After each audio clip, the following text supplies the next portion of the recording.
अस्सलाम वालेकुम दोस्तों, ये कहानी हया और हरम की बेवकूफ़ियाँ आज की कहानी है। वो गा रही है, भीगा भीगा सा ये मौसम, भीगा भीगा सा ये मौसम, भीगा हाय अल्लाह को जाहिल है। इससे पहले हरम अपनी सुरीली आवाज़ में दोबारा ही एक लाइन दोहराती, किसी ने पीछे से इसकी कमर पर अपने हाथ का नक्शा छाप दिया। बेचारी हरम दहल कर रह गई। कुछ देर यूं ही दिल पर हाथ रखे खड़ी रही, फिर अचानक गुस्से से चीख उठी। पीछे मुड़कर देखा, हया गुस्से में हरम को घर घूर रही थी। कब से दिमाग खराब कर रही हो? भीगा मौसम, बहुत भीग लिया, अब चलो नीचे, सब खाने की टेबल पे इंतजार कर रहे हैं। हया खूब भड़ास निकालने के बाद अपने आने की वजह भी बताई। तो पहले नहीं बता सकती थी? हरम इसे घूर कर बोली। हाँ, कैसे बताती हया, तुम जिनों के साथ कंसर्ट करने में मसरूफ हो। हया ने कंजर किया। हरम बस घूर कर रह गई। अब चलो नीचे। अस्सलाम वालेकुम ताया अब्बू। वालेकुम अस्सलाम। अरे वाह भाई, हमारी बेटी कब आई? इस्लामाबाद से। एहतेशाम साहब हरम को देखकर बहुत खुश हुए थे। हरम इनके छोटे भाई की बेटी थी। कल ही तो आई हूँ, आज आप आज आए हैं। हरम नाराज होने लगी। हाय हाय बेटा, एक ज़रूरी मीटिंग थी, तभी जाना पड़ा। हम चले? कोई बात नहीं, हरम ने कहा तो सब मुस्कुरा दिए। चले अब खाना शुरू करें। ताई अम्मी ने सबकी तवज्जो खाने की तरफ करवाई। रात को फिर तेज तूफानी बारिश शुरू थी और हया अपने कमरे में जमीन पे बैठी हाथ में फ्रेंच फ्राइज से भरी प्लेट लिए टीवी पे हारून मूवी देख रही थी। मैं मगन थी, साथ ही इसके हरम बैठी हुई थी। नहीं बेटी नहीं, बल्कि ये खाना ज़्यादा बेहतर है। चुपके बैठी है छुपकली। अब इतनी खौफनाक मंजर जो दिखाए जा रहे हैं, डरना तो फिर डरपोक सी हरम ने था ही। डर तो हया भी रही थी, लेकिन जाहिर नहीं होने दे रही थी।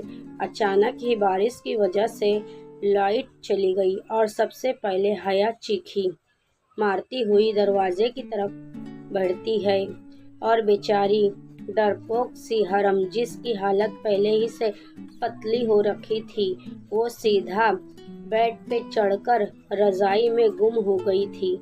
दूसरी तरफ हया, जो कमरे से बाहर निकलना चाह रही थी, दरवाजे खोलने की कोशिशों में लगी हुई होती है, जो खुल ही नहीं रहा है होता।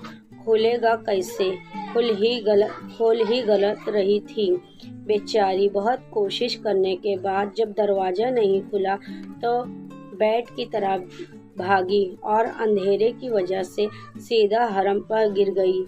दोनों की ही डर के मारे चीखें निकल गई थी। जाहिर सी बात है, एक चुड़ैल गिरती है तो दूसरी चुड़ैल पर ही आ गिरती है। कमरे में किसी के होने का एहसास तब हुआ जब इन दोनों की आवाज़ों के साथ एक मर्द की भी भारी आवाज़ भी शामिल हुई है। दोनों ही सहम कर चुप हो गई थी। दोनों चुप करके इंतज़ार कर रही होती हैं कि फिर आवाज़ आई ताकि पता चल सके आवाज़ किसकी है। काफ़ी टाइम गुजर गया, लेकिन दोबारा आवाज़ नहीं आई। दोनों इंतज़ार करती रह गई। आवाज़ तो नहीं आई, अलबत्ता लाइट ज़रूर आ गई और साथ साथ उन दोनों की जान, जो खौफ से निकलने ही वाली थी। या अल्लाह, तेरा शुक्र है मैं बच गई। हरम ने हाथ उठाकर शुक्र किया। हया तो अभी तक कमरे में चारों तरफ देख रही थी।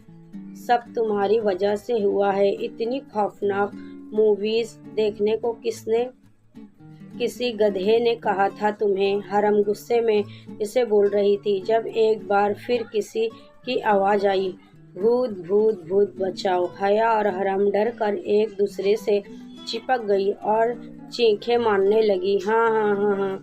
उमर और हरम के कहका लगाने की वजह से आवाज़ पर दोनों फौरन चुप हुई।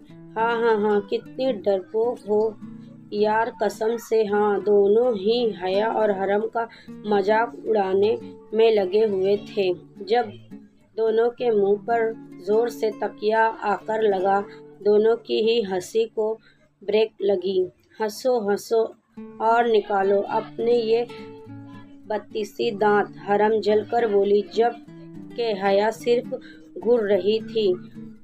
عمر نے ایک نظر اپنے ہاتھ کھڑے حرم کو دیکھا، پھر دوبارہ دونوں کی طرف دیکھا، پھر نیچے گرے ہوئے تکیے کو جھک کر اٹھایا اور حرم کو مار کے قہقہہ لگاتا باہر بھاگ گیا۔ حرم جو اس سے غصے میں دیکھ رہی تھی، تکیہ اس کے منہ پر اتنی زور سے آ کر لگا، اف، عمر کے بچے، اللہ پوچھے تمہیں۔ تو دوستو، آپ کو میری ویڈیو کیسی لگی؟ اگر آپ کو میری ویڈیو اچھی لگی تو پلیز کمنٹ میں یس لکھ دیجیے اور میرے چینل کو لائک اور سبسکرائب کر دیجیے۔ اللہ حافظ۔